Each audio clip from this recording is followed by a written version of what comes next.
हाँ तो नमस्कार बच्चों, कैसे हैं आप। उम्मीद करते हैं कि आप लोग अच्छे होंगे, अच्छे से आप लोग स्टडी कर रहे होंगे। तो चलिए प्रश्नावली 7.2 का प्रश्न नंबर 9 सॉल्व करते हैं। तो आइए देखते हैं। तो देखिए, बिंदु ए बराबर -2,2 बी बराबर 2,8 को जोड़ने वाले रेखाखंड ए बी को 4 बराबर भागों में विभाजित करने वाले बिंदुओं को निर्देशांक ज्ञात कीजिए। क्या बोला है? बिंदु को निर्देशांक ज्ञात कीजिए। तो यहाँ पर देखिए ए और बी, ए का भी मान दिया है, बी का भी मान दिया है ना।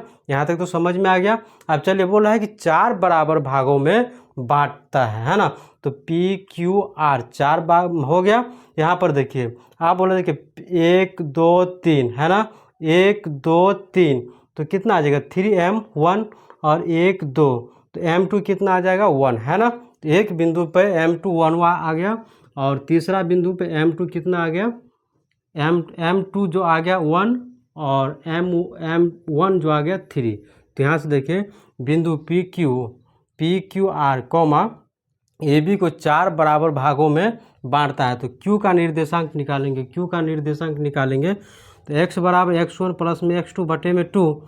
तो आप यहाँ पर देखिए कि माइनस प्लस माइनस तो -0 बटे में क्या आ जाएगा 2। तो x बराबर हमारा निकल जाएगा 0।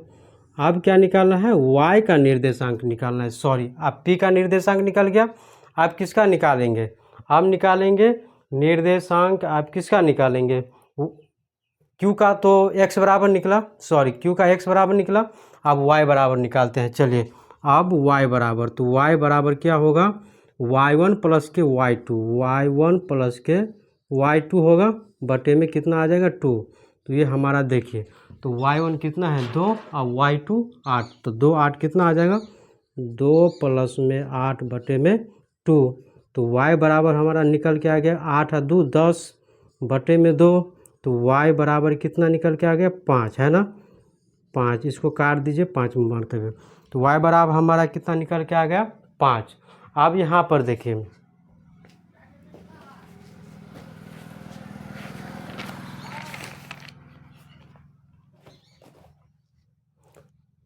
चलिए आगे बढ़ते हैं। थोड़ा सा विलम्ब हो जाता है, कोई दिक्कत नहीं है। तो q का निर्देशांक कितना निकल के आ गया, अतः q का निर्देशांक कितना निकल के आ गया? ये आपका आ गया 0,5 है ना, 0,5 आ गया। q का निर्देशांक निकल गया। आप क्या निकालना है? p के निर्देशांक निकालना है ना।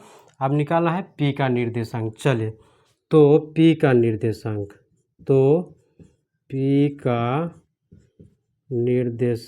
है ना, चलिए आगे बढ़ते हैं। p का निर्देशांक निकालने के लिए हमें क्या निकालना पड़ेगा? विभाजन सूत्र से निकालना पड़ेगा। तो चलिए देखते हैं विभाजन सूत्र से।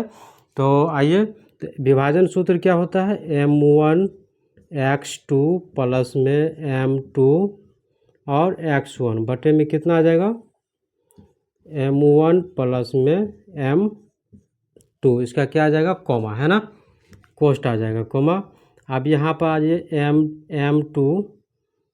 m1 y2 प्लस में m2 y1 है ना। यहाँ से चलिए m1 प्लस में m2। अब यहाँ से आप लोग तो आराम से निकाल सकते हैं। तो चलिए m1 4 माइनस के 4 कोमा 14 बटे के 4 है ना। आप लोग कैलकुलेशन करके मान रखिए और कैलकुलेशन करके देखिएगा, इतना आ जाएगा है ना। तो इसको काटिए, 7 दूनी 14, 2 दूनी में 4। तो ये हमारा आ जाएगा -1,7 बटे में 2। ये क्या आ जाएगा हमारा? वो आंसर आ जाएगा है ना। तो इसी प्रकार से आपका 9 नंबर समाप्त हुआ। आप चलेंगे नेक्स्ट अगले नंबर पे 10 पे। तो तब तक के लिए धन्यवाद।